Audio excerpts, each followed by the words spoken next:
Assalamualaikum warahmatullahi wabarakatuh. Alhamdulillah. Allahumma salli wa sallim wa barik ala sayyidina Muhammad wa ala alihi wa ashabi wa man irtadah ma ba'd. Alhamdulillah hari ini kita masih dikasih kesempatan untuk menjalankan aktivitas hidup kita di hari ini. Mudah-mudahan keberkahan, kebaikan buat hidup dan kehidupan kita pada hari ini betul-betul tercurahkan hingga senantiasa dalam perlindungan keselamatan dari Allah Subhanahu wa taala.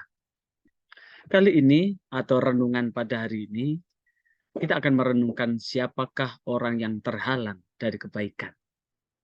Kenapa? Setiap orang akan mampu berbuat baik. Di sisi yang lain, dalam waktu yang sama, orang akan berkesempatan melakukan hal yang berkebalikan. Dan siapakah orang yang terhalang dari kebaikan? Dialah orang yang terhalang dari ketaatan kepada Allah Subhanahu wa taala.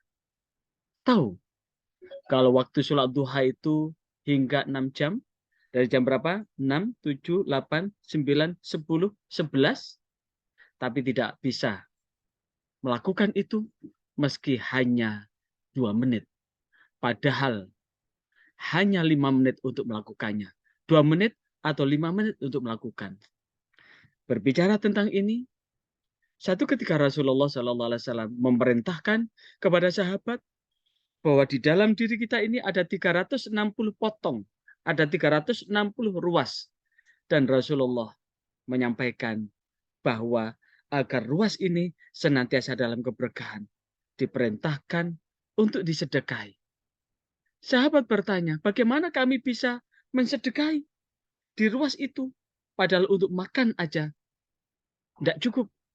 Maka Rasulullah melanjutkan, cukup dengan 2 rakaat sholat duha. Artinya apa? Jika setiap ruas potongan di dalam tubuh ini penuh dengan keberkahan, manfaatkan. Tapi ternyata hanya 2 atau 5 menit tidak bisa. Yang kedua, tahu kalau waktu sholat witir itu mulai ba'da isya hingga subuh. Bisa sampai 9 jam dari subuh sampai isya.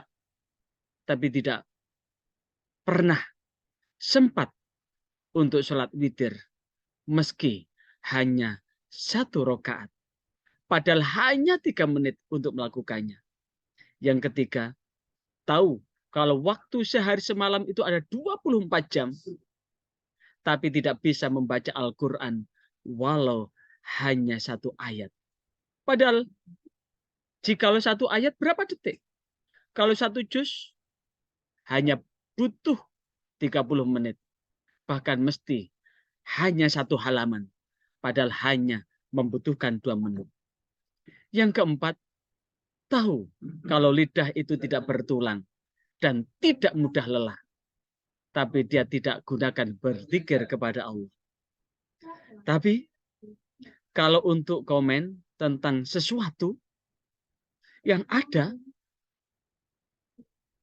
bahkan tiang listrik semangatnya luar biasa. Memang apa manfaat tiang listrik itu? Ketahuilah, tiang listrik mampu mengalirkan aliran listrik hingga menerangi setiap orang yang butuh aliran listrik. Begitulah kehidupan dunia ini akan terus berjalan dan manusia akan terus lalai kecuali mereka yang Allah rahmati. Mudah-mudahan diri kita sadar diri, ingat waktu terus berlalu, tak akan pernah kembali lagi. Kita hanya punya kesempatan pada waktu yang tersisa saja dari sisa umur kita. Dunia ini akan kita tinggalkan. Yang terpenting, nasib kita di akhirat. Selamat atau terlaknat. Selamat dengan rahmat Allah atau bahkan terjerembat dalam kehinaan yang penuh dengan laknat Allah. Karena itulah, mudah-mudahan kita bisa mempersiapkan segala amal kita. Semoga Allah merahmati kita semua. Dan mudah-mudahan dengan renungan di pagi hari ini, Allah senantiasa memberikan kesemangatan untuk tetap mendesahkan setiap desah nafas kita, menjengkalkan setiap jengkal langkah kita, dan mendetakkan setiap detak jantung kita dengan kebaikan, tentu dengan rahmat Allah Subhanahu wa Ta'ala. Karena itulah, mudah-mudahan Allah membimbing kita di jalan yang benar, jalan yang Allah ridai, di dunia hatta akhirah. Subhanakallahumma wa bihamdika asyhadu an la ilaha illa anta astaghfiruka wa atubu ilaik. Wassalamualaikum warahmatullahi wabarakatuh.